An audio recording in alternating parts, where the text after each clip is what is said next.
Allegiance. I pledge allegiance to the flag of the United States of America and to the republic for which it stands, one nation, under God, indivisible, with liberty and justice for all.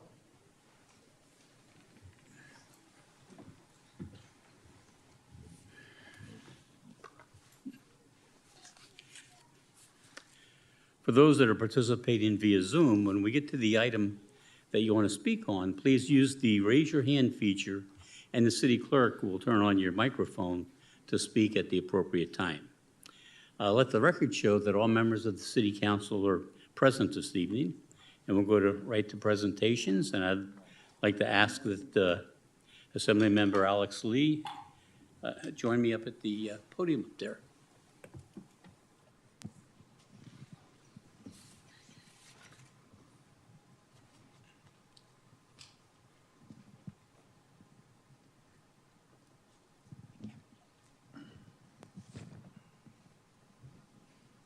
Hello, Alex. How are you, sir? Ladies and gentlemen, this is our Assembly Member, Alex Lee. And Alex is here today this evening with some very good news for Newark. And with that, I'll let you take over and tell us what you have here.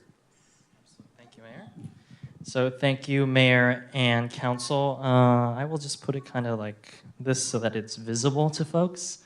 And I'll try not to have anyone sending my back to anyone. But good evening, Mayor, Council members, and City Manager. I first want to thank the Mayor and the Council member and, of course, the City Manager's Office for their stalwart advocacy. As your representative on the State Assembly, I also sit on many committees, and I have a great honor on the Budget Committee. And this year, while times are good, we, of course, as you heard on the news, we had many surpluses, billions of dollars of surplus, in fact, while keeping the same revenue measures in place, because, in fact, the rich do well, and everyone else struggles, unfortunately. But it is important that we reinvest in these resources to make sure that everyone is happy for generations to come. So we were able to deliver on a couple key items that were important to residents of Newark. So I'm very proud that we were able to award for 2 different projects to the city of Newark. But just too important to remember is that these were projects, of course, initiated by the city and to staff, and I want to thank their foresight for planning these things out. We at the state level simply had the pleasure of getting it across the finish line and getting the money there to finish the vision. I am very proud to have secured $2 million for quiet zones. This will be implementing quiet zones in Newark. Implementing quiet zones in Newark has been a significant concern for members of the community because Newark experiences a high amount of freight and passenger railroad traffic. City staff conducted a study which recommended the city move forward with safety improvements for 2 grouped corridors. This funding will allow the city of Newark to move forward on the recommended group corridors, which will hopefully help residents sleep better at night. And I've also helped secure $1.8 million for broadband. The pandemic really exposed the lack of internet access for many of our residents, especially students who had to pivot to online learning. And this funding will allow the city to begin implementing phases of their plan to develop a citywide broadband system, which is very much needed. The city can move forward to identify gaps of unserved and underserved areas, gaps of infrastructure assets, and develop improvements to address short-term and long-term needs so that all Newark residents can have internet access, which is, of course, very vital. So I just wanted to reiterate that, I'm very happy that, as kind of a background on the budget process, too, is while we don't often have specific city projects awarded all the time, I made a very strong argument this aligns with statewide goals. Internet access, vital for everyone right now, certainly, and we've experienced it, of course, in all parts of California, but even here in Newark, where oftentimes I think big players in the state and federal level forget of our lovely town of Newark, but it's very important that even here, everyone still retains a quality access to internet. It's vital for school, for work, everything, and of course, even our own council meetings are very broadcast, which I'm very proud that you've continued that trend. And of course, the $2 million for the quiet zones, even though, of course, you also heard on the news how important it is to keep our freight moving across the nation, that while, of course, we make some sacrifices here with the noise, it is actually very vital that we keep our goods moving, unless we want to toilet paper shortage again, but we want to continue to have our goods moving, but it shouldn't be at the sacrifice of people's, good night's sleep. So very proud to have secured this money, an historic amount for the city of Newark, and I want to thank the city for helping me on this.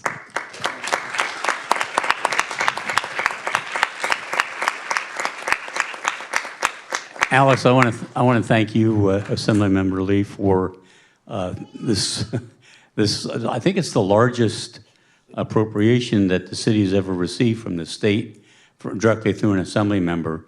And it kind of shows you the, first of all, the power of the assembly member and what he can do for our community as well as other communities that he's responsible for.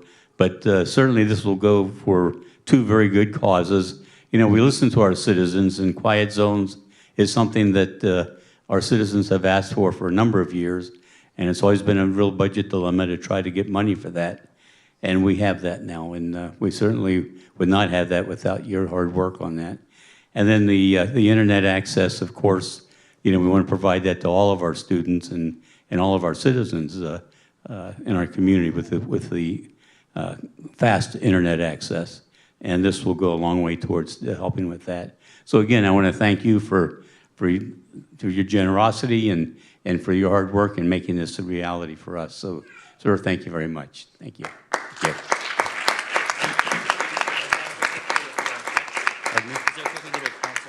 Oh, sure. Yeah. Sure. Would the council like to come down with this? Would you like to hold the quiet zone?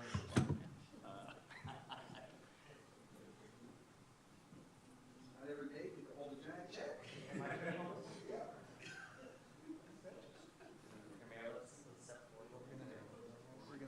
I'm happy just to see it.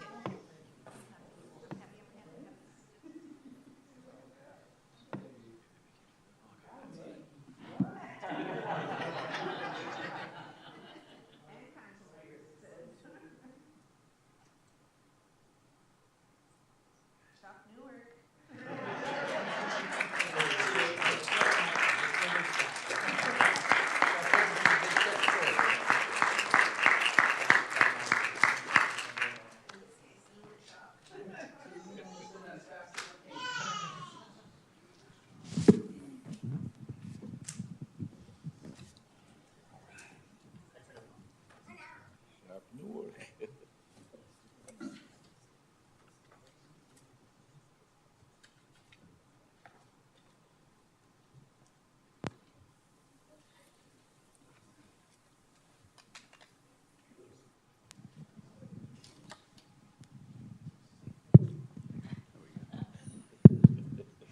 Okay, now comes another fun part of our meeting. I'd like to ask the Newark Days Committee led by Shirley Sist to please join us up here.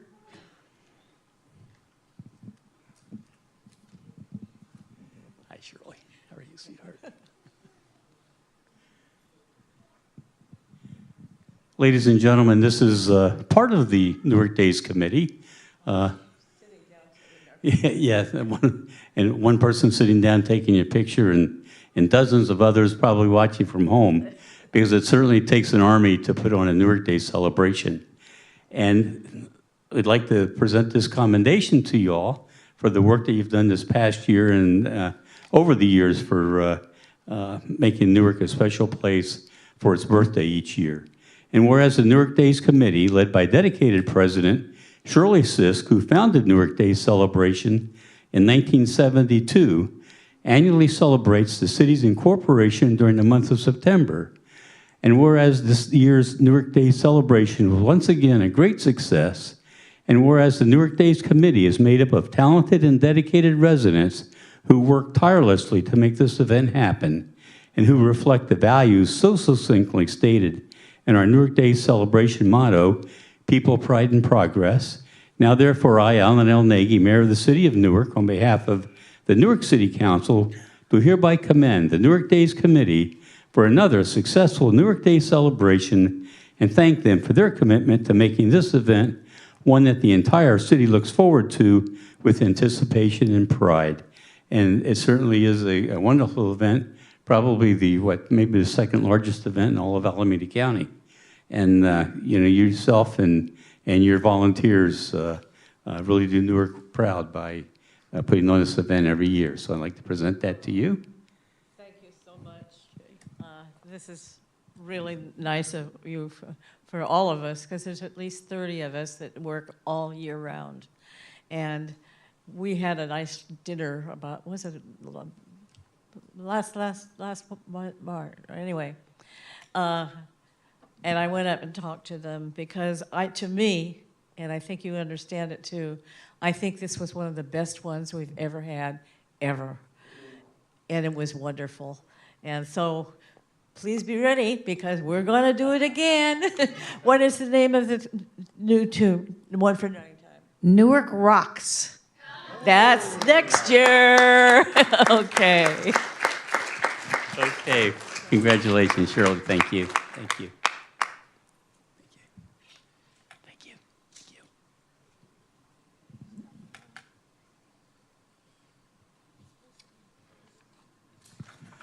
Okay, now I'd like to ask the promotories, Edith Rivera, Adriana Lopez, and Veronica Torres to join me.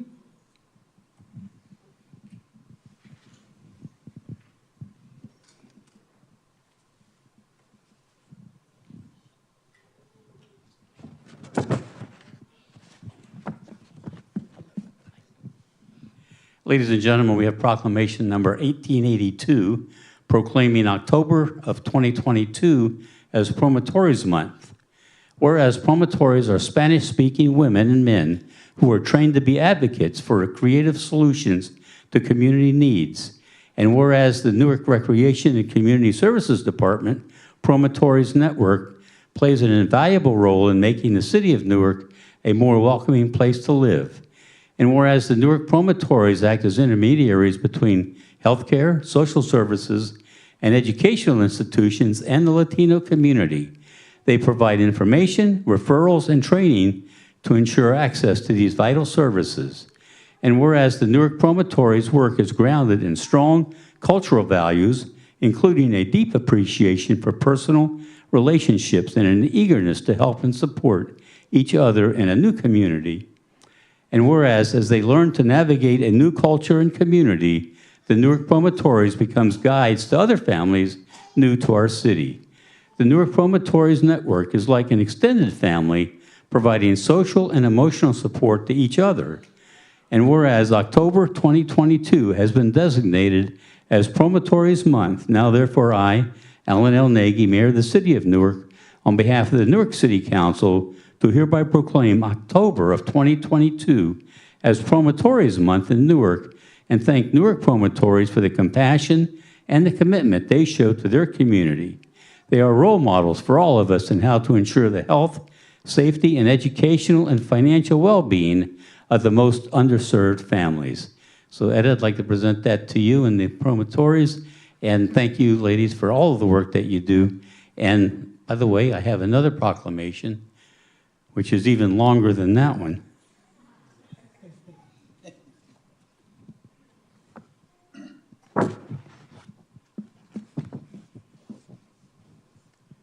So this proclamation is from the County Board of Supervisors, and where Richard Valle is our supervisor for District 2. And this is Promotories Appreciation Month. And whereas the Newark Promotories have been building community partnerships and relationships to increase awareness of services and to create positive social change. And whereas the Newark Promotories are leaders in the Newark community, representing for the city's Latino population.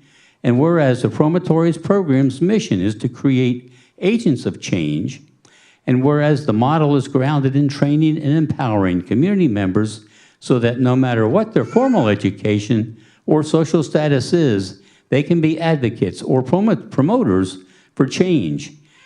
And whereas in each class, the Newark Promotories train up to 50 community members who go through an intensive 8-week, 72-hour Promotories leadership course. And whereas the Promotories are highly trained community experts and trusted members of their communities who educate, empower, and advocate for community change in linguistically and culturally responsive ways to share a desire to improve their communities so that all families have improved health and quality of life. And whereas the Promotories are key leaders sharing information in meetings that provide guest speakers and training on medical services, mental health, positive parenting practices, nutrition, and education opportunities for themselves and their children. And whereas the Promotories participate in community activities, visit people in their homes, and spend time with people they meet, which in turn deepens their commitment to community. And whereas the work of the promontories is of building mutually beneficial relationships with other community members based on love and compassion. This love for community is unique to promontories and is what motivates them to listen, empathize, and to do what they can for others. And whereas the contributions of the Newark promontories to the civic, health, education, and social services are essential in communities that are oftentimes excluded and historically marginalized. Now, therefore, the Board of Supervisors, County of Alameda, State of California, does hereby proclaim the month of October 2022 as Promontories Appreciation Month in recognition of the important work the Newark promontories are doing for the city of Newark's community. And I'd like to present that again to you, Etta, and the other promontories for your good work. Now, do you have anything to say? Of course. Just a few words. Thank you, Mayor. Thank you, council members, city staff. This is a great opportunity. We are humbled to receive these two proclamations. It takes a village, in fact, to do everything that we have done so far in the last 2.5 years. We're thankful to many people here, staff members, mentors like Joe from the library. We have a great group of, I have a great team.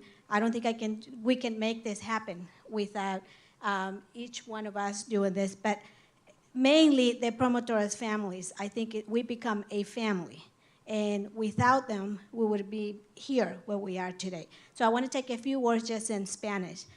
Muy agradecida a todas las familias que han participado, nuestras promotoras. Ellas han sido ese núcleo, es vital el trabajo que ustedes han hecho para poder llegar a reconocer a este equipo. Nosotros no somos nada sin ustedes, así es que felices, agradecidas y a continuar y a seguir adelante para poder llevar este trabajo a otro nivel. Y muchísimas gracias. Esto es un honor nosotros poderlos recibir en nombre de todos ustedes. Yo sé que están muchas viéndonos por aquí, por Zoom, así es que muy agradecidas, felices.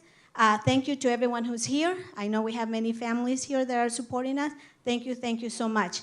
And it's especially thank you to our community for making this happen. Thank you.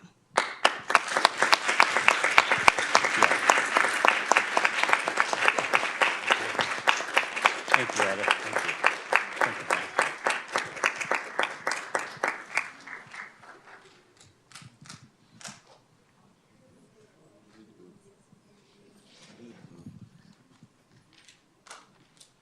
And the group volunteer of the year. Yes, that's right. That's right.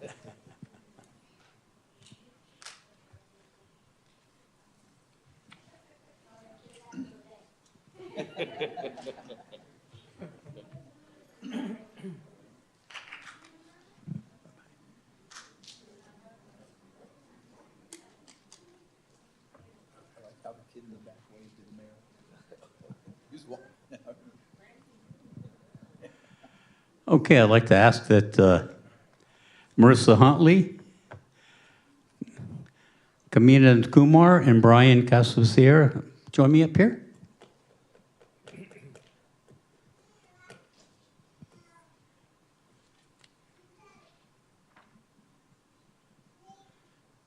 Ladies and gentlemen, these are the three newest City of Newark employees, and it's my pleasure to introduce them to you tonight. First, we're going to start with There we go, with Marissa Huntley. And Marissa is a Police Support Services Manager. She was hired as Newark Police Department's first Police Support Service Manager in August. Marissa was born in Jalisco, Mexico, and grew up in Morgan Hill and Dos Palos. She attended college in the Central Valley at CSU Stanislaus, earning a bachelor's in criminal justice with a concentration in law enforcement and a master's degree in public administration. Marissa has served the public for 15 years. She started her law enforcement career as a college intern, and after college, she was hired as a police records clerk before being promoted to community services officer and public safety dispatcher. During the last 8 years at the City of Gilroy, she served as a public safety communicator and as the public safety communications supervisor for the Gilroy Communications Center. with responsibilities for dispatching police and fire services. In her free time, Marissa enjoys spending time with her family, twin sons Thomas and Lucas, 9, daughter Natalie, 11, and bonus son Charlie, 22, and of course her husband Scott. She also loves to read, jog, attend country music concerts, and wine tasting with her close friends. Marissa is excited to serve as Newark's new Police Support Services Manager. So Marissa, congratulations on your being hired for the City of Newark, and I want to congratulate you again. Thank you. Great.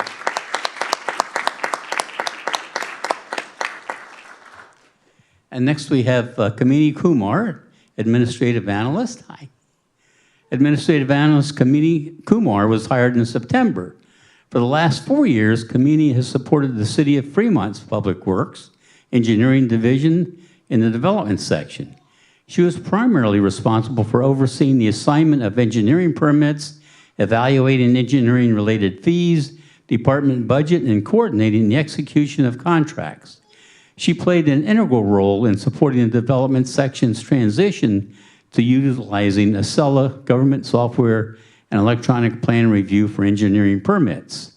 Prior to joining the City of Fremont, Kamini was with the Hayward Unified School District's administration team and was responsible for overseeing contracts between the Hayward School District and non-public schools and agencies. During her last few months with Hayward, she worked at the school site and was responsible for overseeing the school's budget. Kamini graduated from Fiji College of Advanced Education, majoring in accounting, economics, and consumer education. She enjoys drafting in AutoCAD and has a diploma in drafting with Stanford Career Institute. In her spare time, she enjoys watching sports and spending time with her husband and 2 kids. As a Newark resident, Kamini is very excited to be joining the Newark Police Department. So, Kamini, congratulations to you and welcome aboard.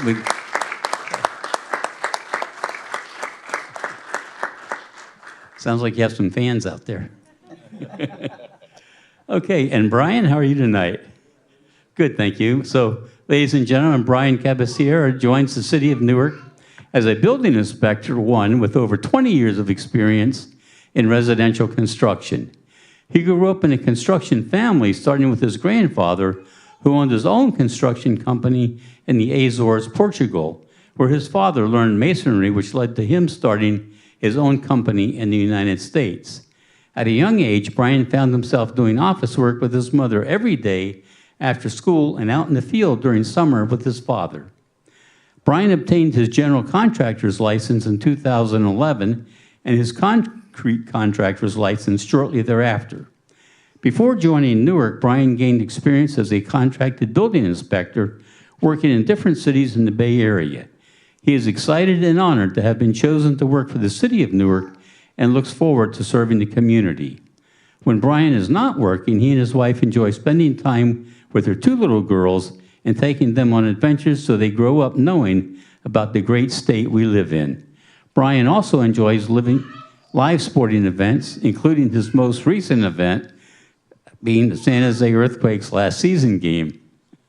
Brian, I want to congratulate you, welcome you to the City of Newark, and with all of you, I wish you the best of luck in your futures and long-term employment here. So congratulations. Thank you. Thank you.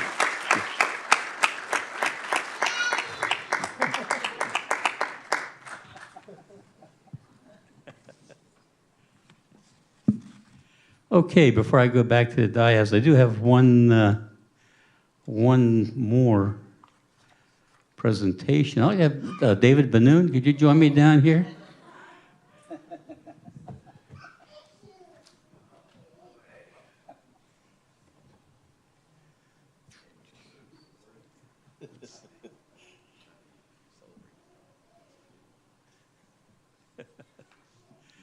Ladies and gentlemen, you don't need any introduction, of course, but this is David Benoon, our city manager. You're not going to look at my notes. David Benoon's career with the city began in 2012. Actually, it began around 80 something? 92? When he used to operate the TV, he'd come after school and operate the TV for the council meetings. part of his high school duties. And so, but his career with the city began in 2012 when he was appointed as the city attorney by the city council. Before officially joining the city, he worked in private practice for a number of years and served as a contract attorney for the city. The city council appointed David as the city manager in December of 2018. As city manager, David provides leadership, direction, and general management for the administration and operation of each department within the city and performs duties as directed by the city council. I'd like to present this certificate to David in honor of his service of 10 years so far and looking forward to many more years.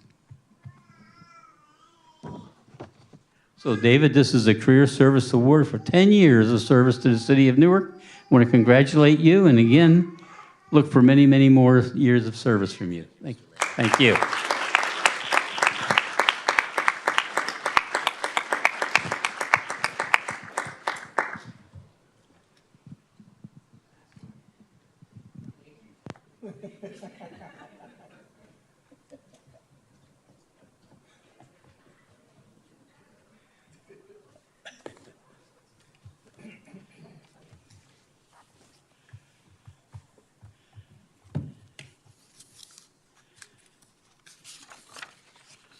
Okay, the next item on the agenda is public comment on any item not listed on tonight's agenda.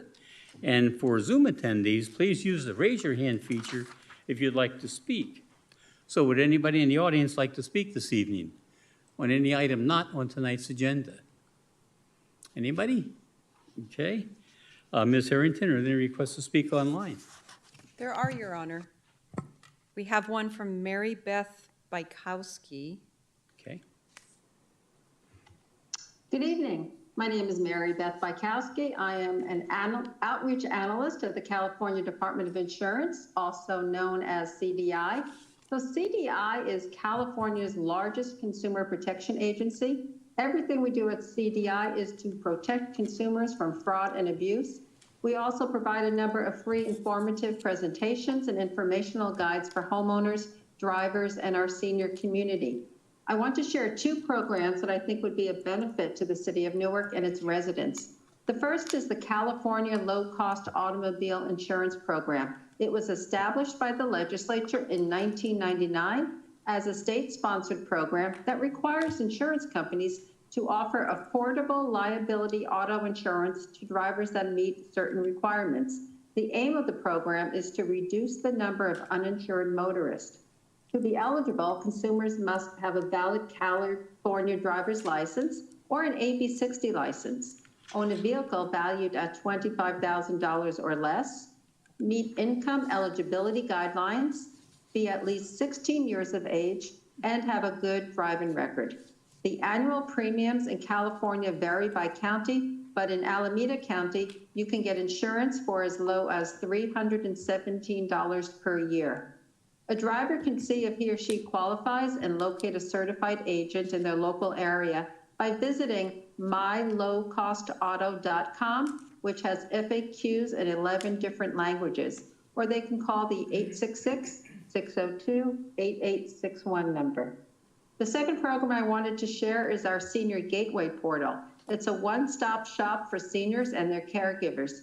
It's a partnership between many state agencies, and it's sponsored by the Elder Financial Abuse Interagency Roundtable. You'll find information on topics such as avoiding and reporting abuse and neglect, preventing fraud, healthcare information, and your senior rights and other resources. That website is seniors.insurance.ca.gov. And then I just wanted to leave you today with our toll-free number and website. If your constituents have any insurance-related questions or problems, they can go to insurance.ca.gov. We have a wealth of information on that website, or call our hotline at 800-927-4357. We have experts answering the calls, and if they're asked to leave a message, I'm proud to say we have an average callback rate of 2 minutes. Thank you for your time. Thank you, Ms. Bykowski. Anybody else, Ms. Harrington? No, Your Honor. Okay, thank you. That'll then take us to our consent calendar. And the consent calendar consists of 6 items tonight. Item D.1 is approval of audited demands. Oh, I'm sorry, before we do that, I should ask if anybody has any item they'd like pulled from the consent calendar. On the council, anybody? Yes, Mayor, D6. D6, okay. And staff, any item you'd like pulled from the consent calendar? Not this evening, Your Honor. Okay. And anybody in the audience, any item you'd like pulled from the consent calendar? No. Okay. Then the consent calendar will be item D.1, approval of the audited demands. Item D2 is approval of the October 13, 2022 meeting minutes. Item D.3 is adopt a resolution approving the final map and subdivision improvement agreement for Tract 8606, New Park Mall Phase D1 and D4 at 2086 New Park Mall Road. Item D4 is adopt a resolution approving the final map and subdivision improvement agreement for Tract 8489, New Park Mall Phase A at 2086 New Park Mall Road. Item D5 is adopt a resolution authorizing the city manager to execute a contractual services agreement with All City Management Services, Inc.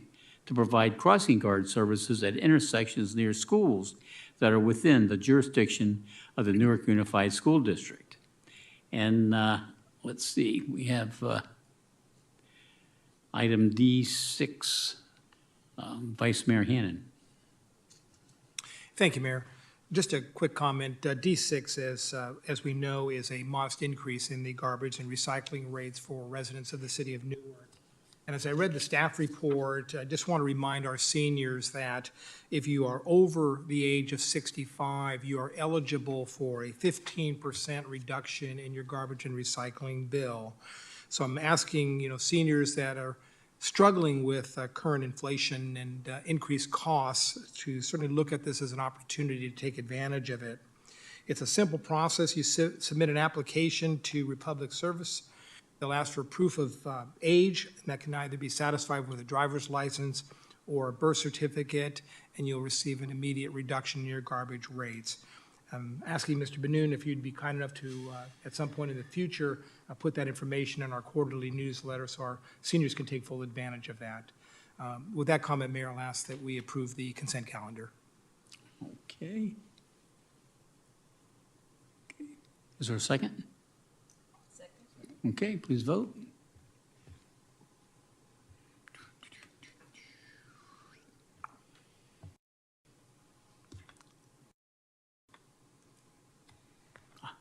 Motion passes, 5 ayes. Okay, next item on our agenda is public hearing, and there is no public hearings. This item F, other business. And let's see, staff report on item 1. Yes, good evening, Your Honor, members of the council. Last year, staff developed a survey that was sent to all Newark residents and business owners to engage. It's basically kind of a check-in to essentially help determine the satisfaction level of the city's current service level. By no means was this intended to be some sort of scientific process. We did not hire public opinion experts. Rather, the city's executive team simply developed a relatively straightforward survey, and we sent it to all addresses in Newark, including residential and commercial properties. In total, we had 650 responses, which in my mind is a considerable amount of responses, particularly when you take into account that our public opinion polling firms consider 400 responses as statistically significant. I am more than pleased to report that the community's overall response was positive. For the most part, the community appears to have a favorable opinion of the city and our service level. I am proud of staff's engagement and with our community and customer service levels, and I thank them for their service. Having said that, though, by no means are we perfect. There are some issues and concerns that were raised, and to the extent that we can address them, we certainly will. Tonight, our administrative analyst from our office, Ms. Roya Gonzalez, will provide a PowerPoint that will summarize the methodology that we used, the results of the survey, and how the city is responding or will respond to the issues or concerns that were raised by the community. We did have some issues with the IT infrastructure here. We are on YouTube, so that's the positive side. But it does look like we have some issues with the PowerPoint. I'm not sure if that's ready yet.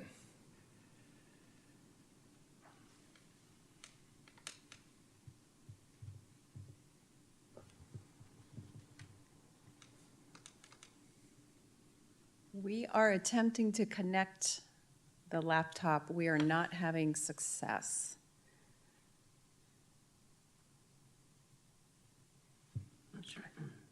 Wait. Maybe take. See, give me a few minutes.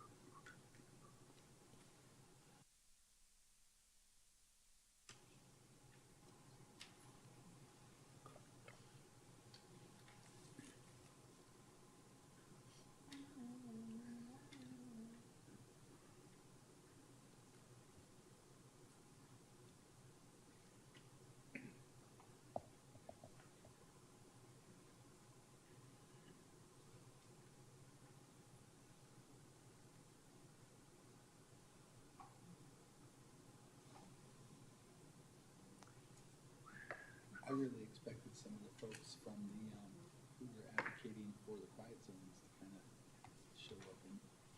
I had a call from the one gentleman earlier. He just wanted to take a picture with the check, so I've got the checks there. We'll do it tomorrow or the next day. That's great. So if you're around, Yeah, you bet I'm around.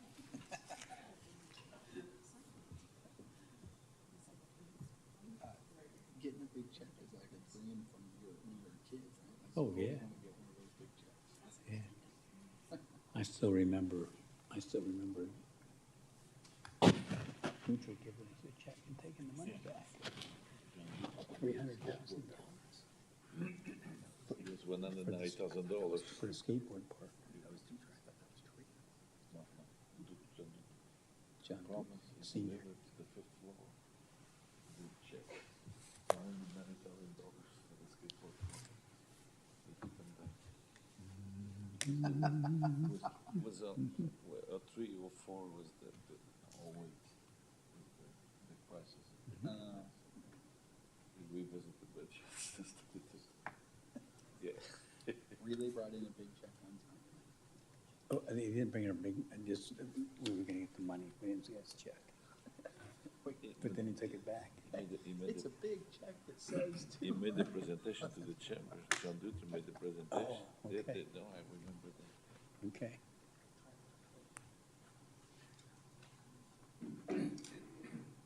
We have the right people on this job.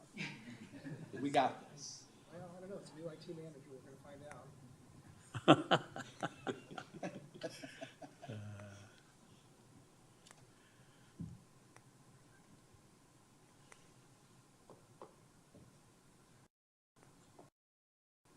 Yay.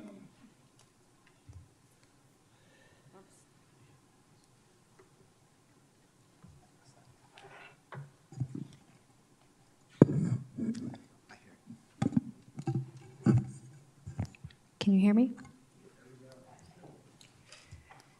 Good evening, Honorable Mayor, members of the City Council. Thank you, City Manager Benoon, for the introduction. After the technical difficulties, I'm looking forward to presenting the 2021 Community Survey results to you.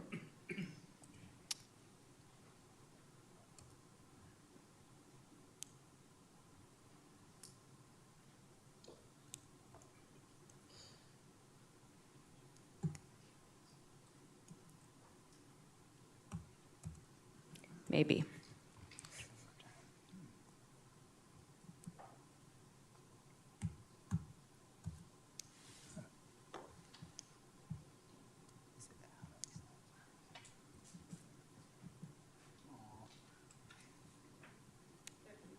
I don't see it. Where are your slides?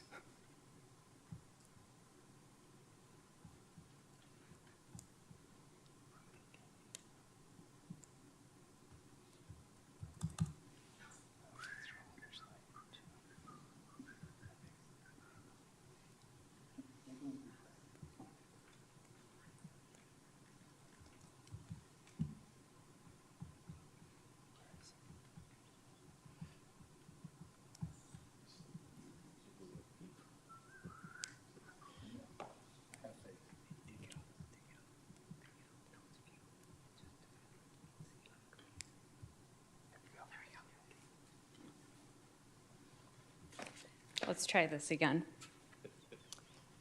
And bear with me, I can't see my notes here, so I'm going to be shuffling through papers. Sure. So before we jump into the data, I'm going to review the survey methodology and some of the city goals. Postcards were mailed to all residents and businesses in Newark in early September. Postcards provided a QR code that took the residents directly to the survey. There was a live survey was available in both Spanish and English for those that weren't comfortable on the computer. All survey responses were collected anonymously, and the survey was open for approximately 6 weeks. We received a total of 658 responses. About 90% of those responses were residents that lived in the city of Newark. The other 10% were those that worked or owned a business in the city of Newark.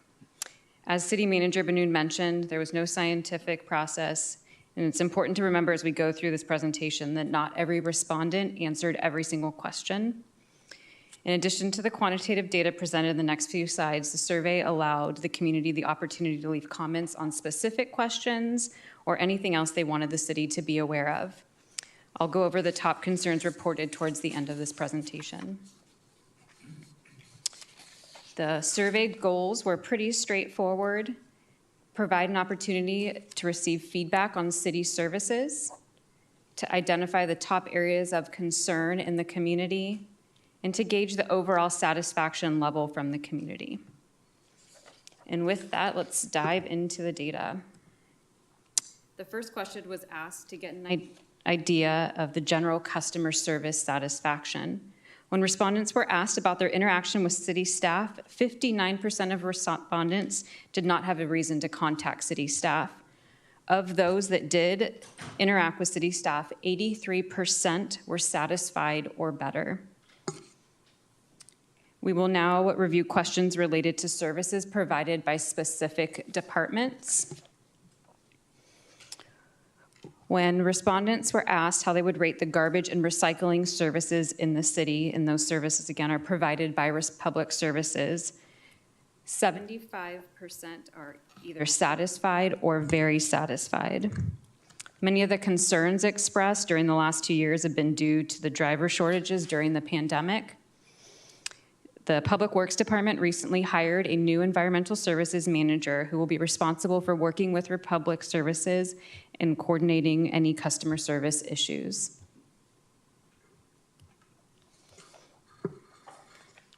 When the community was asked how they would rate the overall cleanliness of the city, including parks, streets, and buildings, 65% were satisfied or better. The main concern was debris in streets and debris around homelessness encampments. Since this survey, the Maintenance Division has filled 3 general laborer positions to return to the pre-pandemic staffing levels. This will allow staff to be more proactive in debris cleanup.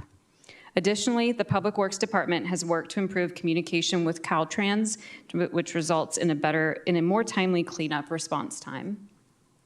And lastly, this isn't new, but I wanted to mention the Maintenance Division continues to offer semi-annual community cleanup events where residents can drop off bulky items or other materials for no cost. When asked how they would describe the ease of travel throughout the city, the answers became a little bit complicated. And before I share the results, I want to mention that respondents were able to choose multiple answers to this question. There were multiple issues addressed, and in hindsight, this was too broad of a question. So we took the results to the extent possible and to begin addressing them. When asked how they would rate the ease of travel with public transportation, 139 people said there was no need, 132 insufficient, and 82 sufficient. City staff will need to spend a little bit more time looking into this issue, as there were only 4 minor comments throughout the whole survey as it relates to public transportation. When asked about road conditions, although 257 respondents reported road conditions as unsatisfactory, it should be noted that the pavement condition index evaluated by a third party is 73 on a scale of 0 to 100, which is considered in the good range and above the Bay Area average. 146 respondents responded that the sidewalk and crosswalk conditions were satisfactory, and 186 were unsatisfied. And 146 community members reported a need for additional bike lanes in the city.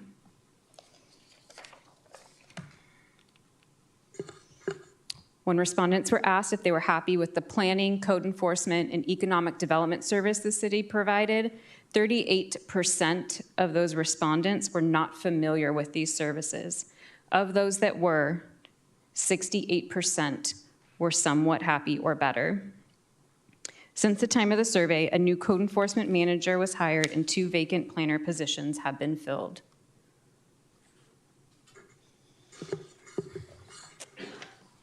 When respondents were asked if they were happy with the animal licensing, business licensing, and payment options and other financial services the city provided, 59% were not familiar with these services. And of those that were, 93% were somewhat happy or better.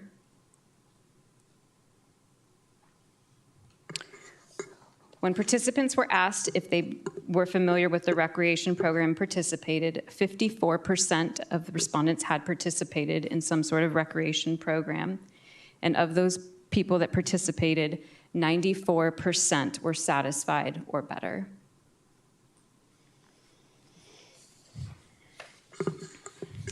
When the satisfaction of the Alameda County Fire Department was asked, 99% were somewhat satisfied or better.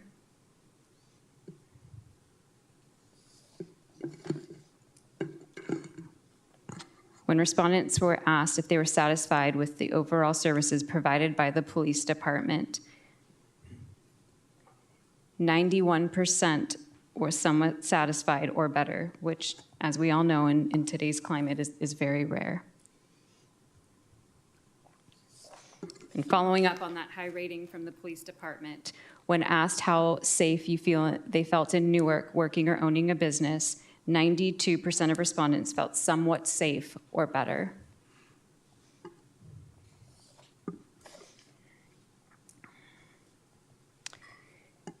This was another question that the community was able to choose more than one answer or none at all. There were 7 options provided to the community to choose from when asked about how they would describe the city of Newark. And as you can see, Good Place to Live shows up big and bright as the most commonly chosen response. Respondents were also given the opportunity to write in any comments as it related to this question. So now what? Now that we have this feedback comes action. As a reminder, the survey was conducted a little over a year ago, so city staff have had time to review the data collected, read all the comments, identify the top concerns expressed by the community, and begin to address them. 3 of the top concerns, which are not unique to Newark, are homelessness, crime, and illegal fireworks. I'm going to dive into each of the top 3 concerns a little bit on the next few slides and what the city staff have done to begin to address them.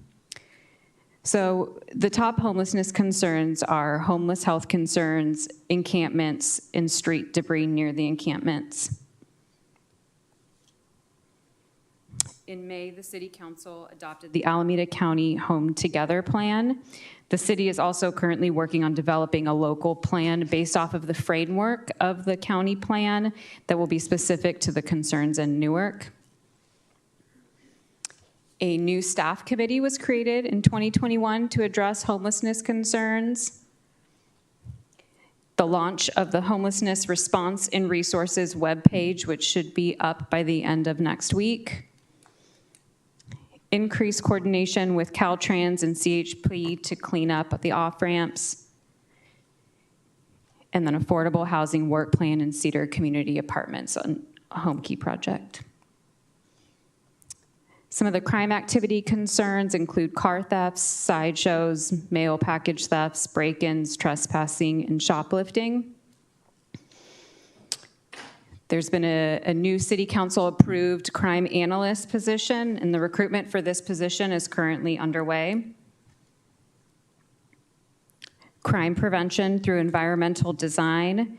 So the Newark Police Department reviews all new development plans and makes suggestions for enhanced security. The Newark Police Department will also provide informal assessments for community members that express concerns and make suggestions to enhance the security. There are several community watch groups: Neighborhood Watch, Merchant Watch, and Dog Walker Watch. There's more information on all of those on our website.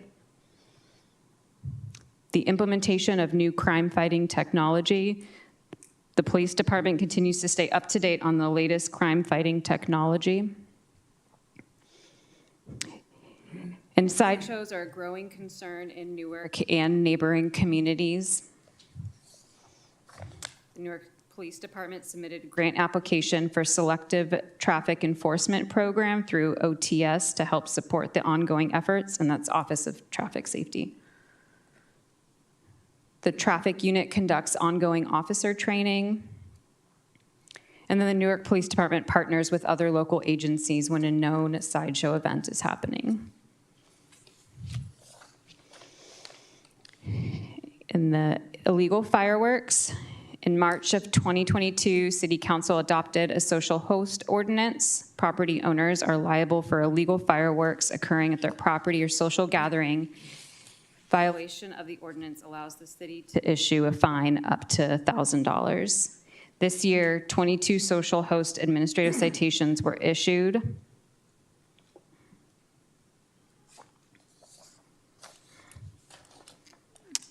The ease of travel throughout the city.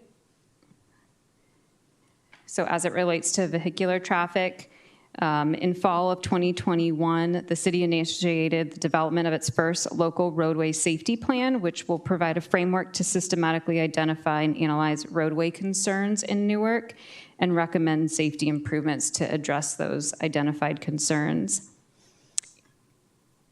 Staff from multiple departments are working together to evaluate the feasibility of removing and redesignating the city's truck routes. Bike safety and bike lanes. Also in fall of 2021, the city installed Class 2 buffered bike lanes on Thornton Avenue between Hickory and Marshlands Road, improving access to and from Don Edwards. And in spring of 2023, the city intends to award a construction contract for the installation of separate bikeways on Cherry Street between Central and Stevenson. Sidewalks and the sidewalk repair program. Although the public sidewalks are technically the responsibility of the adjacent property owner per Newark Municipal Code, the city continues to make significant investment in the curb, gutter, and sidewalk repair program. The City Council approved capital improvement program includes $880,000 over the next 2 years for this program. This amount has increased slightly over the years. The Public Works Department will update the website so citizens are aware of the code and the process for reporting sidewalk issues. Public communication. So the launch of TextMyGov is currently underway and will be live by the end of 2022. This is an app that will allow citizens to report issues directly from their phone and to find information on the city's website via text messages. It will also allow the city to send alerts to the citizens that opt in. There have been some significant updates to Trackit, the city's permit tracking software, which will improve the internal processes of permit processing and prepare the city to implement the community interfacing portal. Increased online presence, including social media. Each department has spent some time going through their website and updating their information. Provide more financial information on the city's website. So finance department and IT department have been working together on the best options to get this information online. And Recreation has updated many of their high demand web pages to make it easier for their users. Next steps. We will complete the survey again in 2023 and explore the option of hiring a data and research consultant. Use the new communication tools like TextMyGov to better update the community. Provide several opportunities for public input. There's 2 projects coming up that will come before City Council in November. The Public Art Master Plan update and the citywide facility assessment that will provide several opportunities for community engagement and feedback. And then continue to prioritize efforts to address affordable housing and connect residents with resources. I know I just went through a lot of information. We had some technical difficulties. Are there any questions? Questions? No? So how about we ask anybody in the audience if they'd like to speak on this item? Anybody? Nope. Okay. Ms. Harrington, any? No, Your Honor. No Zoom, okay. And the City Council? City Council have any comments? Vice Mayor Hannon? Thank you, Mayor. Excellent report.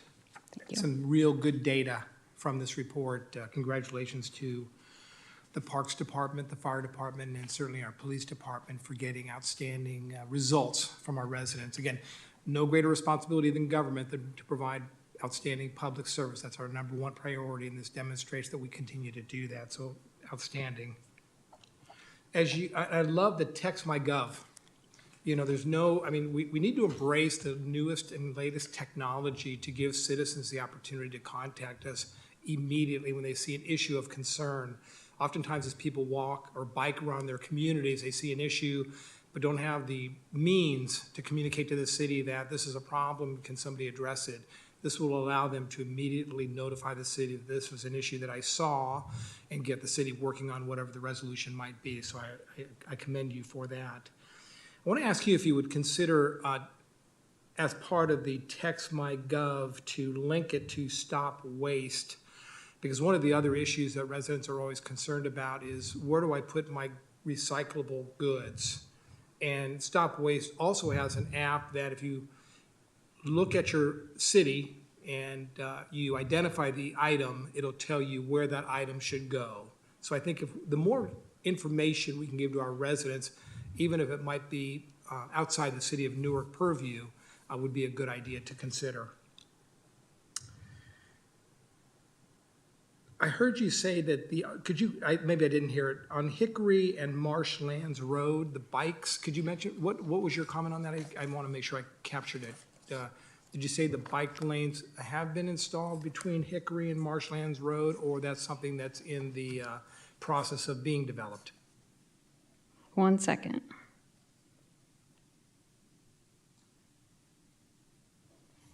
Mr. Imai is here. Perhaps you can come up and provide a response to the question.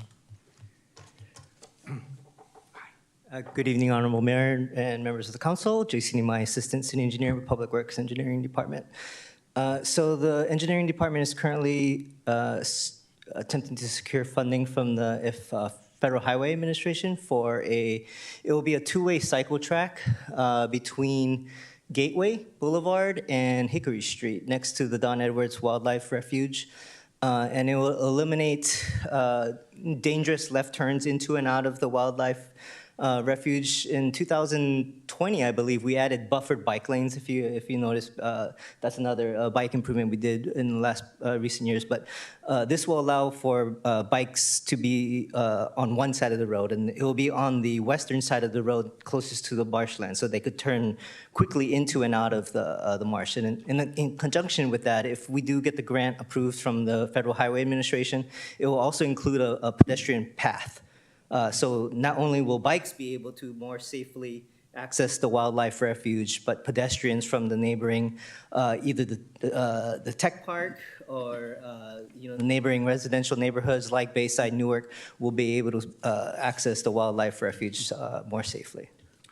Excellent news. Thank you. And when do you anticipate that the completion on that project? Do you have a timeline? Oh, that's an interesting question. So.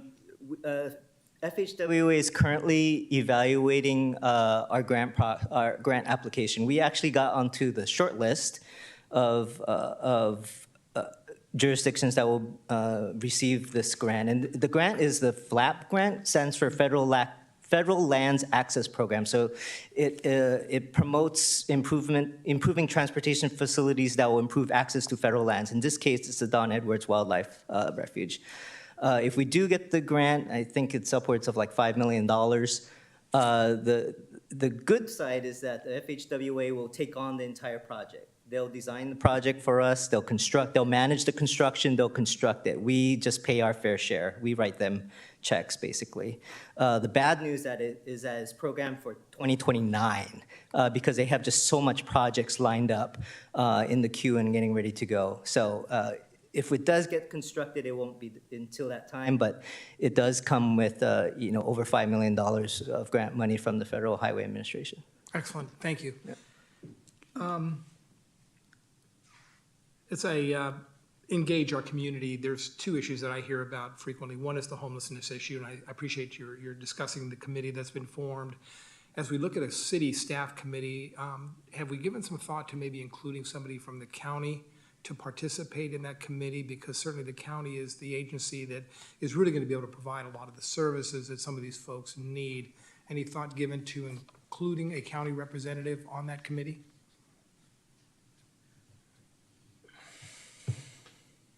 So we have received presentations from county representatives. We do collaborate with them. We do invite them to our meetings, and they've attended a number of meetings over the past year or so. Excellent, excellent. My only other comment then is the sideshows, because that is an issue that I certainly hear about in our community as well. And it's one of those things that unless you're there or close proximity to where it's occurring, it's gone in a moment's notice, so it seems to appear. A number of cities, and maybe this is a question for the city manager and or the police chief, a number of communities have adopted ordinances that have significantly increased the fines for street sideshow events. We haven't considered that internally, but we'd be more than happy to take a look at that. Yeah, what I'd like you to do is at some point, maybe in a city manager report, maybe let us know what the current fines are associated with sideshows, and then your thoughts on maybe bringing that item forward for council consideration on whether or not we should look at increasing the fines associated with those activities. Thank you, Mayor. Okay, Councilmember Bucci. Thank you, Mr. Mayor. Just, real quick, great job to the rec department. 56% people have participated with a 99% approval rating. That's great. There was one thing in there that we didn't cover that kind of raised an eyebrow, and it was a short mention of the sidewalk repair. And I guess here's my question. If it's a private tree or something of that matter that damages the sidewalk, I completely get that. But if it's a city tree, or if a sidewalk is just through normal wear and tear over the years needs to be replaced, why is that the property owner's responsibility exactly if they didn't have anything to do with the damage that incurred? I have no response other than to say that's the existing municipal code. I don't know the genesis of that, Mr. Fajot. Good evening, Your Honor, members of the council, Storm Fajot, Public Works Director. The short answer is that the municipal code is consistent with the California Streets and Highways codes with respect to the responsibility of sidewalk repair. That's a state requirement basically across the board, and every city has a similar municipal code that is in alignment with that. So adjoining property owners are responsible for those repairs. The city of Newark traditionally has had this program, and we continue to provide a fair amount of funding to make those repairs. We don't force property owners to do that, and particularly when it's a street tree involved. The city has taken that on. The code allows for that. There are many other jurisdictions who have taken a more firm approach to enforcing the ordinance and had the property owners take a higher level of responsibility. The city of Newark has not chosen to do that yet, but we are limited by the funding that's allocated each year to get to all those locations citywide. Okay, perfect. And, you know, I agree with, I think there's a clear line there, right? If they planted trees and did damage, they're responsible for it. But if it's a city or just through normal wear and tear, I would hope that we're not beating up the residents too much on that. So I think that's a good policy to have. So, all right, thank you.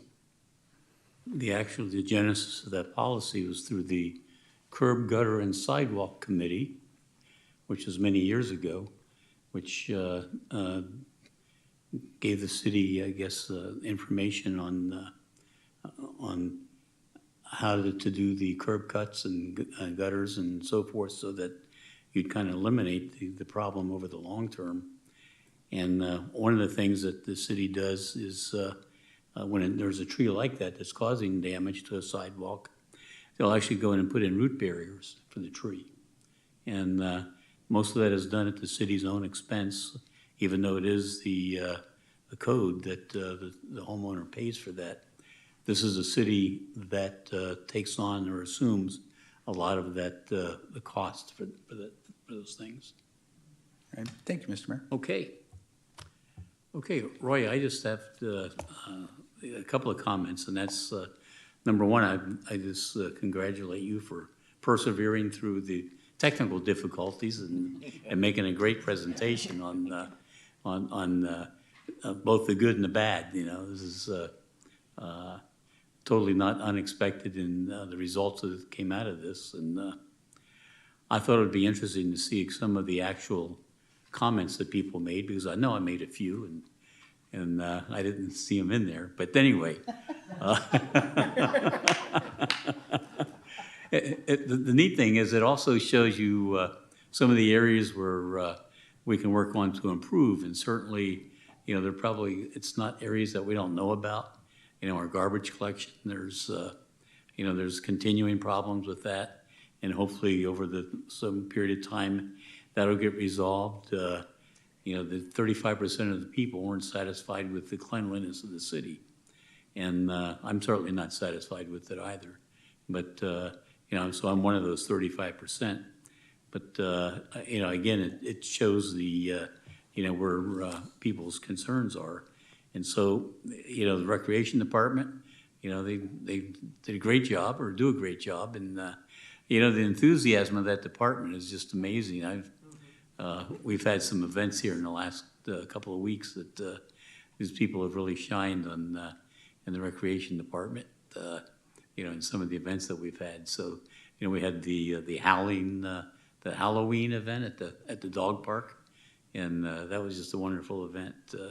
But you know, so it wasn't too big a stretch to understand that they would get a 90% rating, and our police and our fire and you know, public safety. I think of our whole council, it is a #1 priority with us, and you know, I think it's indicative of what the percentages are showing. So, but again, I want to thank you for persevering through this and presenting the report. It's a great job. Thank you. Okay, with that, it doesn't require any action, so we'll go to the next item, Mr. Members of the council, if the council back on June 9th of this year, the council authorized the city to enter into an agreement with Flock Safety Group for the installation of 20 automated license plate readers at the vehicular entrances and exits to the city. State law requires that public agencies that operate an ALPR system provide an opportunity for public comment at a regularly scheduled public meeting.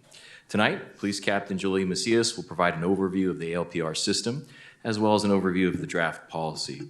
Following that, council should receive any public comment on the draft policy. Captain? Thank you, Mr. City Manager. Good evening, Honorable Mayor, members of the council, Police Captain Julie Macias. The Newark Police Department has had an automated license plate reader, or ALPR program, since 2009. The ALPR program originally consisted of vehicle-mounted cameras, where we have contracted with a variety of vendors over the years. Since 2009, we later expanded the program to include a trailer-mounted camera by PIPS Neology and fixed-mounted cameras by V5. We're expanding the program once again to include 20 fixed-mounted solar-powered cameras at the main entrance and exits of our city. The cameras capture still images of the backs of vehicles to include license plates, date, and time. There is no facial recognition, and the cameras do not record video. The department has had an accompanying ALPR policy for the program when the program launched back in 2009. The following year, on January 1, 2010, the California Government Code Section 3490.6 was implemented, which covers retention of data from a city or their departments. In 2010, our policy was updated to adhere to this state law and reads, I quote, "All ALPR data downloaded to the server should be stored for a minimum of 1 year per Government Code 34090.6. I surveyed policies of 15 different San Francisco Bay Area jurisdictions with ALPR programs that included flock safety cameras within their overall program. All 15 policies allow for access to the data for 1 year. Upon reviewing these policies, it was determined that our retention policy follows the same common practice. Our policy is consistent with state law and consistent with other jurisdictions' best practice. On top of that, the sensitive nature of certain crimes result in late reporting. It's not uncommon for the victims of rapes and sexual assaults to come forward long after the crime has occurred. Overall, shorter data retention periods could prevent the identification of suspects, potential corroboration of victim accounts, and could prevent the identification of exculpatory evidence. I want to address other procedural safeguards that are in place. One is the issue of visual verification. An officer will review every license plate number that is identified as being associated with the case to confirm that the vehicle is still wanted before officers attempt to make a stop or enforcement on the vehicle. Two is data sharing. The City of Newark will not be sharing ALPR data outside the state of California. Third is audit specifications. There will be a weekly audit handled internally, and additionally, there will be an annual report out on the ALPR program provided in the police chief's annual crime presentation to the Newark City Council. The audits will be verifying searches conducted and ensuring that entries are being made appropriately.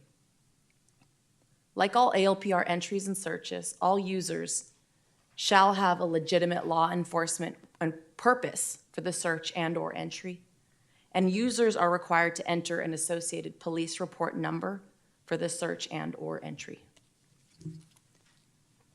In addition to our policy, these additional procedural requirements are reinforced in a department training bulletin that accompanies all training on the new system. Our policy is consistent with state law and the other compared policies. The update that was provided in your packet has added information about hot lists, which is a feature of the new flock safety system, allowing our employees to create bulletins to share amongst each other, much like a police be on the lookout information sharing bulletin. We're currently in the installation and employee training phase of the flock system and expect all cameras operational in the next week. Lastly, Senate Bill 34, this SB 34, was signed into law back in 2015. This bill requires a public agency that operates an ALPR system to provide an opportunity for public comment at a regularly scheduled public meeting. Although this is not a new program to us, the flock safety cameras and public policy update are new to the City of Newark, and therefore we thought it would be appropriate to place the policy on tonight's agenda for receipt of public comment. Your Honor, I would be happy to answer any questions that you or the council may have, and then we recommend you open it up for public comment at this time.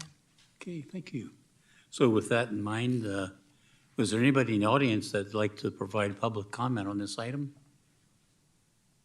Anybody?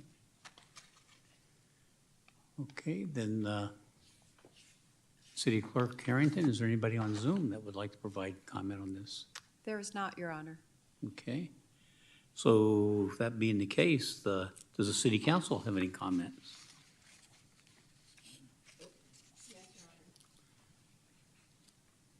Yes, Member Coyaza?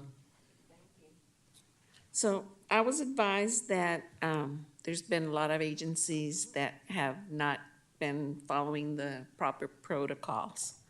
And a lot of the residents have some concerns.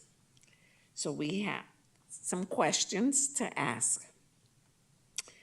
The administration division commander, who would be in charge? Who would that person be? Would it be somebody with high authority because of so much information is going to be out there? Are you asking who the administration division commander is? That's what they had asked. That would be What- the support services division captain. Captains, okay. And then training. For the training, is that once a year? Is that an ongoing thing, weekly? Is it, hopefully it's not just like once and it's over and that's it. No, the intent is not to be one and done, but we do a 2-year training cycle, so it would be once every cycle. Once every 2 years? Yeah.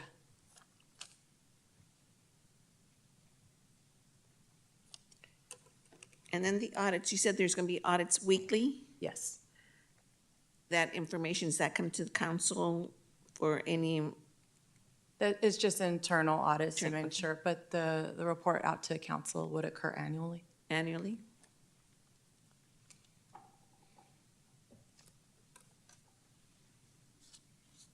Now, the data that's collected is held up to a year.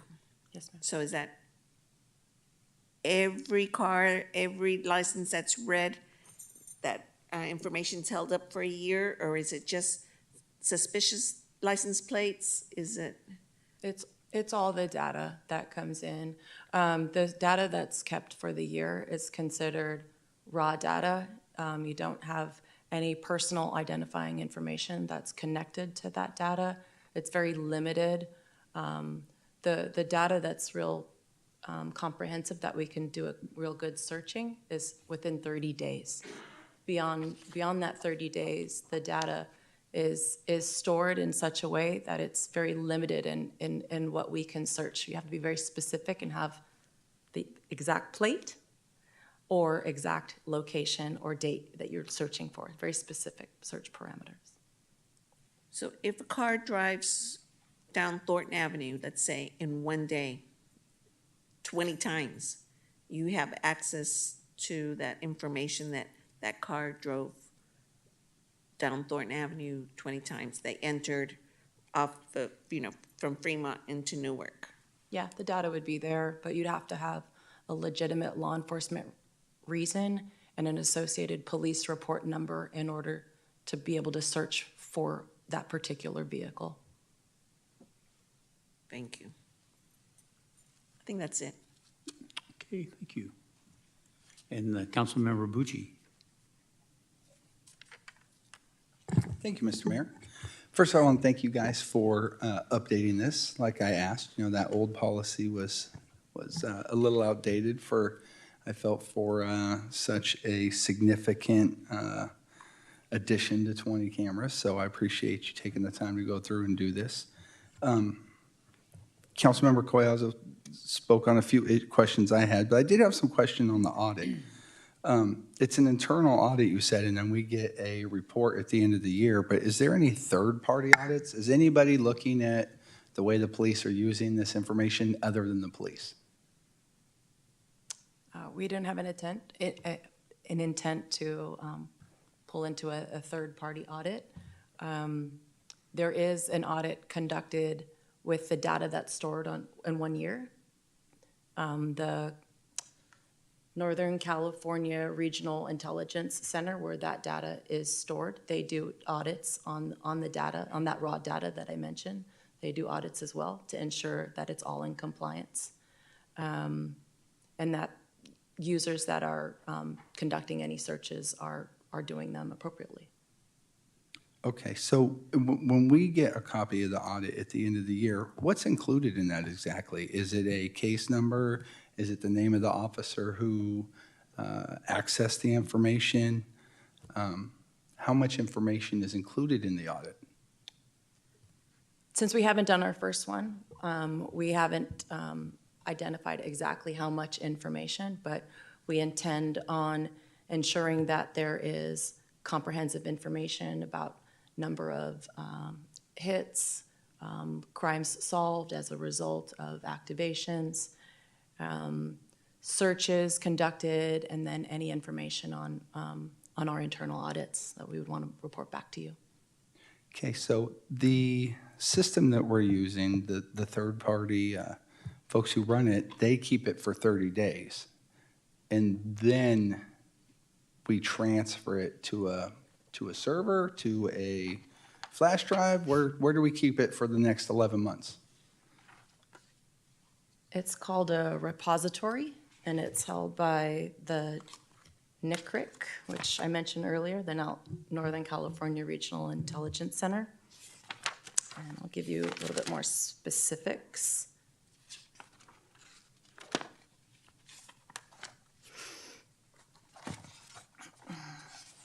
It's a central repository. I can't recall the name of the vendor that they've recently contracted with, and this just launched. This was down for all of 2022, and it just launched back because they had to rebuild the repository, upgrade them, enhance their encryption, and ensuring that it's all now only going to be shared within the state of California. The NICRIC is no longer going to share outside the state, all in compliance with SB 34, but essentially it's a repository, a data repository.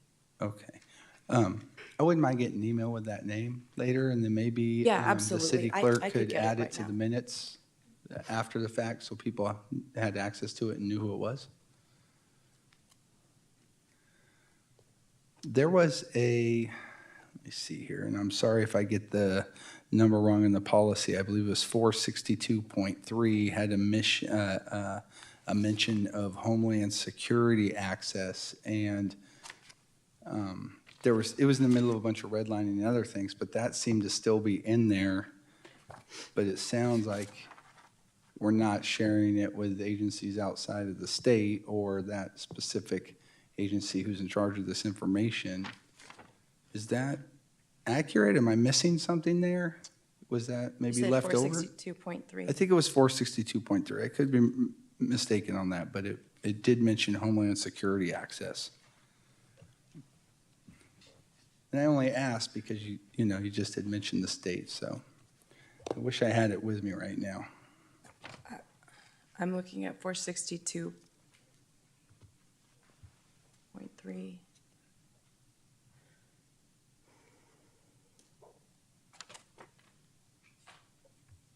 And this is all about the administration of, is it point one? Is it point one?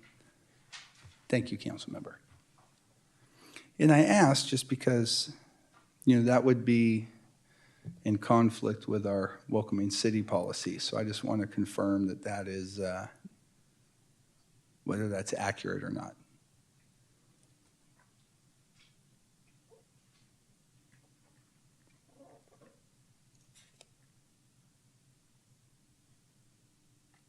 I'm sorry, I'm not following where it is. Is the, Is it in I the read a lot of draft, or is it in policies, so in the old version? Because you guys had a red line version that you received as well. It was included in the red line version, but it wasn't redlined. Okay. I don't have the red line in front of me. I'm just looking Okay. at the updated policy, and I don't see a reference to Homeland Security, and I can't recall where it was Okay. previously. Maybe can we just double check that in the email? That'd be great. Thank you. When this originally came to us, the recommendation was for 30 days, and it felt like there was some confusion about exactly who was being surveyed and whose information was being kept for up to a year. And then council had decided to move to the 12-month maximum allowed by the state, and then that's coming back today. So I'm curious if the recommendation today is based off of the ask from the council to move it to 12 months, or if you had a change of heart from going from 30 days to 12 months. Our policy has been 365 days, and we did the research and did the comparisons with other policies and saw that what our policy had was accurate, appropriate, and we did additional statistical research to substantiate that recommendation. No, I understand, but that was the original policy, but the recommendation last time was for 30 days. And I believe that may have had to do with the company that we're going through because they keep data for 30 days. And then we had asked for it to go longer. I just want to be clear that Flock only keeps the data for the 30 for 30 days. Yeah, and then it disappears unless we keep it. Correct? Correct, and we've uploaded to the NICRIC since at least 2017 for our other ALPR cameras that are on our vehicles and the V5s. Okay. I was very clear last time about my concerns about 12 months. I think it is a little overboard. The chief, during one of her examples during the last meeting, had mentioned that the state was putting cameras on the freeways in the area because of all the freeway shootings, right? There was a lot of them, like 50 of them this year and things. The CHP has had these things in place for a number of years and has the opportunity to update their policy a number of times, but they only keep things for 6 months. So again, my concern here is 12 months seems to be a very long time to hold information on people who aren't accused of anything and aren't suspected of anything. So I guess, when you think of the CHP keeping things for 6 months when they're dealing with, such a serious issue, we haven't had 50 roadside shootings and things in Newark this year, have we? So I'm just curious, why it feels a little heavy-handed. Did you look at the CHP one as well? I know you said you did a comparison to some other cities, and I looked at other cities too. Not all of them are 12 months, even though some of them are, and the state allows it, but that doesn't necessarily mean that's what we need. The state allows medical marijuana, but we don't allow that. It's not necessarily right for the city, so I'm not sure 12 months is either. Did you look at the CHP? Yeah, CHP is governed by the California Vehicle Code. There's a law in the Vehicle Code that governs that 60 days. They're under a completely different state law, and it spans the entire state. The government code that I referenced, the 34090.6, applies specifically to the head of a department of a city or city and county. CHP has specific state laws unique to them that are required and governed under the vehicle code. They're vastly different. Additionally, they typically investigate different types of crimes, although very serious, of course. But they primarily focus on vehicle-related crimes and collisions.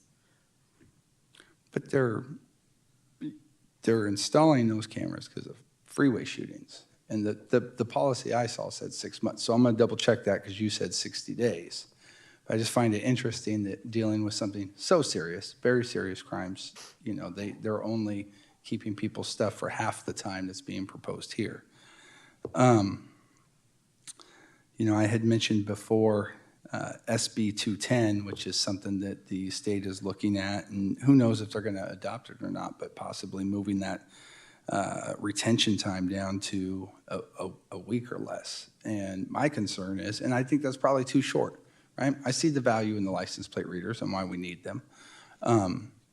My concern is, if cities keep going overboard and doing 12 months and 12 months, that's exactly the sort of thing that's going to cause the state to go hard in the opposite direction. Have we thought about that? About the potential of 210, I know it died on the floor. So I'm, of course, hoping that it doesn't resurface, but definitely have thought about it, and they can reduce the retention. If the law changes, we would abide by the law, just like we are now. Okay. I would say this is my last thing. And, you know, the last time we discussed this item, you guys gave several examples of when these readers had been successful, right? And a few kidnappings and other things that had happened, and those were great stories from across the country. But all of those examples you showed would have still happened in the 30 days or less. So, you know, I still feel the 12 months is a little excessive, especially for people who aren't otherwise accused of anything. You know, I mean, I get it, right? We want to have access to that information and things, but people are concerned about the police, you know, storing data and surveillance information on them for a year when they haven't done anything, you know, and I don't see the reason to store Mayor Nagy's information for a year when he's driving They around can have it town. forever if they like. Well, that's fine. I mean, if you know, but the old saying that if you're not doing anything wrong, you don't have anything to worry about isn't exactly been true. I feel like that's been proven wrong time and time again. So, okay. I have the name of the repository, for the minutes. The new platform is now maintained by engineers from Maverick, and that's Maiveric. I'm sorry, Captain. I had a hard time hearing that. The company that hosts the repository for Newark is called Maverick, Maiveric. Maiverc? IC. I see. Like Maverick. Okay. Okay, well, again, you know, I want to thank you for updating the policy. I certainly didn't want to, you know, install 20 new surveillance cameras under the old policy, so I appreciate the time. I don't agree with everything that's in here. I see the value for some of it, but I do appreciate you going back and actually updating this and taking a good look at it, so thank you. Thank you. Okay, other comments? Vice Mayor Hannon.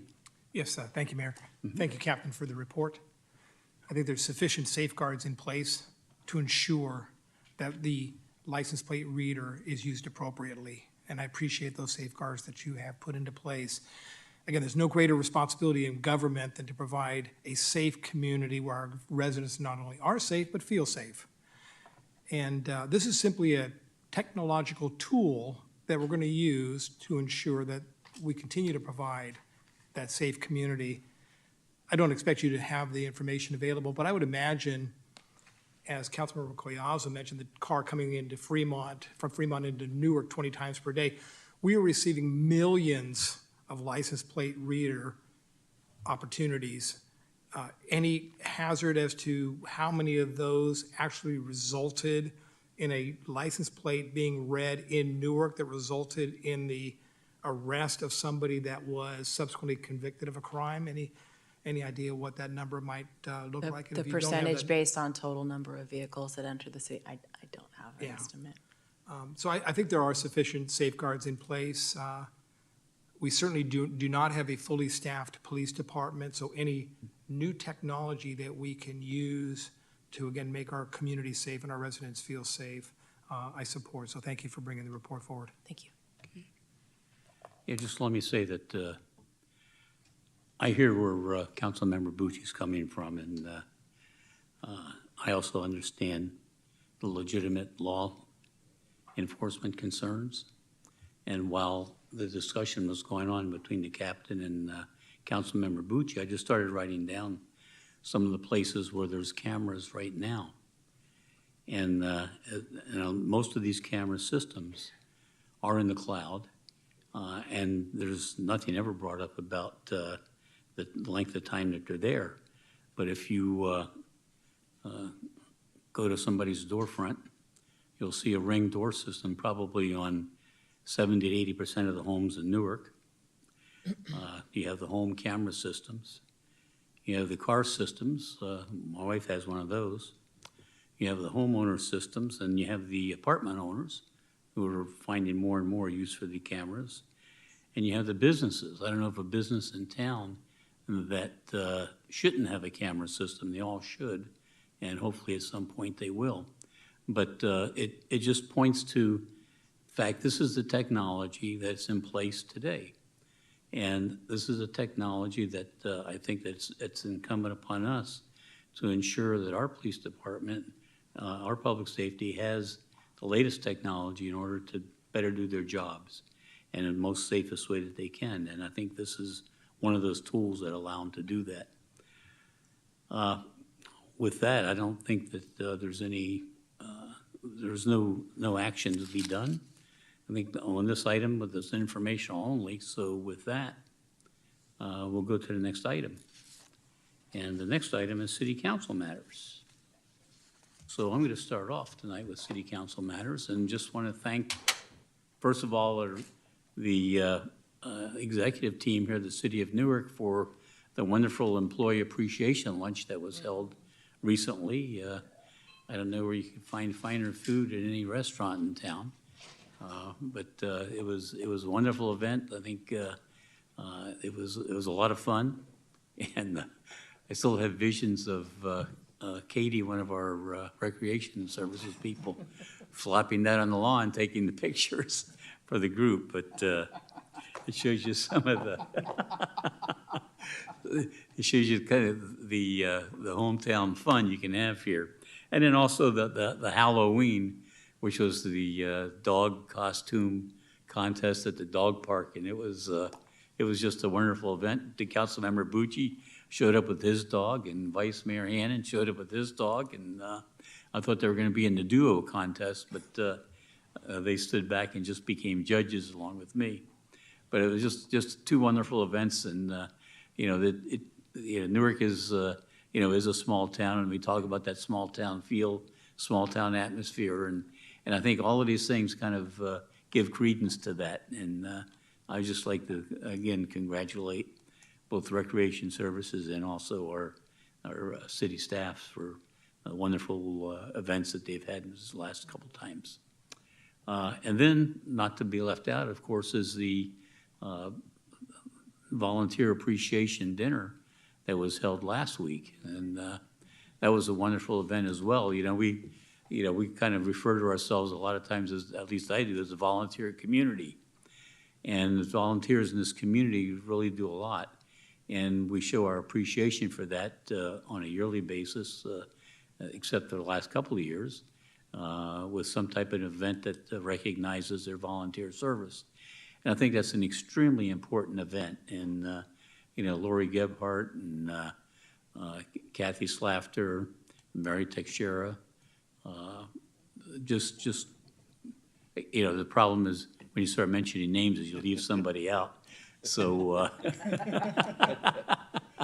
so I will be spanked later on for that, I guess. But just, again, just another wonderful event that the city recognizes our citizen volunteers for the job that they do on a day in and day out basis. And, it just makes me proud, to be the mayor of a community that shows that type of recognition to their staff members and also to the citizens of this community. So with that, we'll go to Vice Mayor Hannon. Thank you, Mayor. I'm just going to follow up with you on these items. First of all, we used to measure the volunteer hours, and it used to be in the thousands. You're absolutely correct, Mayor. We could not be a successful small city but for our volunteers. And they don't look for pats on the back, but it's our responsibility to recognize them every year, and we do that. We wouldn't be a successful city but for their participation. I really want to thank Assemblyman Lee. The quiet zone funding, this is an issue that Councilmember Bucci has brought up a number of times. And for us to get the dollars and the staff time associated with getting that funding, really a congratulations to city staff and Councilmember Bucci for raising this as an issue. And of course, the citywide broadband. I don't imagine there's many communities in the Bay Area where their city has broadband citywide. And so we're going to be one of those communities, and it's going to make access to the internet so much easier and faster, hopefully for our residents moving forward. A lot of kudos to Newark Days.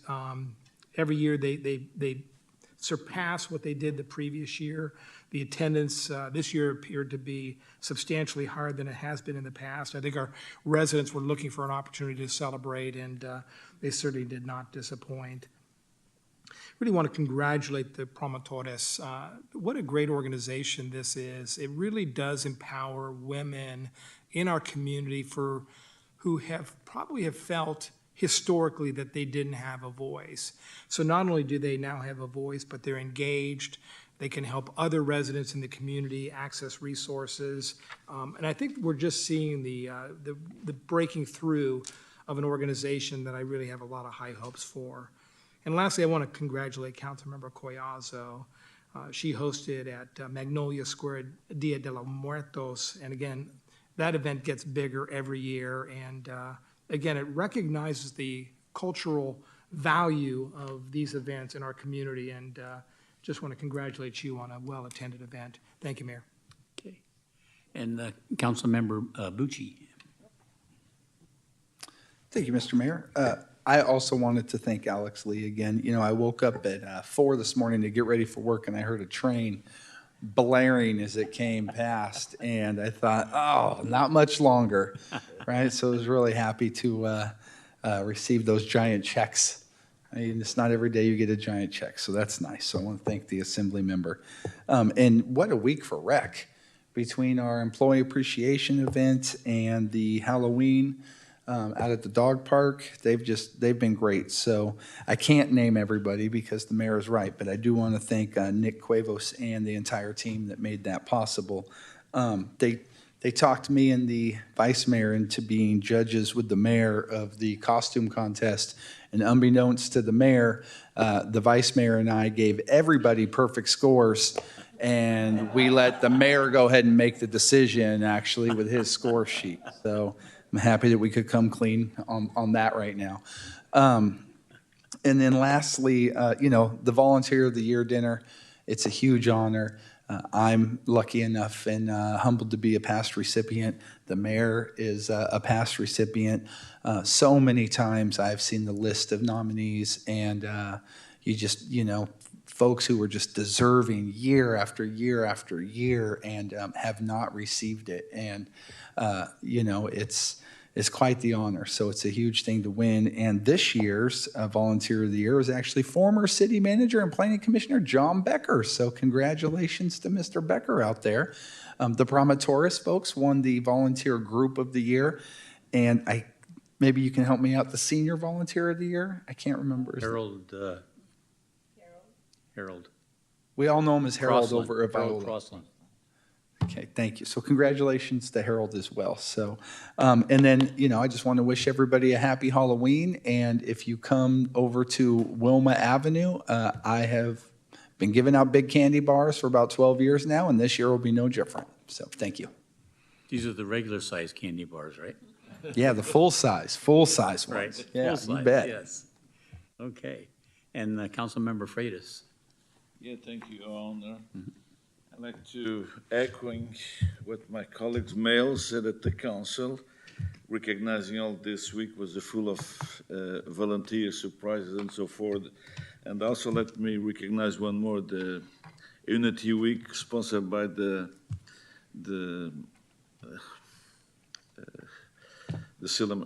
recreation department. So it was a good week, not only for, but they extended out to the local schools and so forth. So it was wonderful. So it was a full of week recognitions throughout the city. Thank you. Great.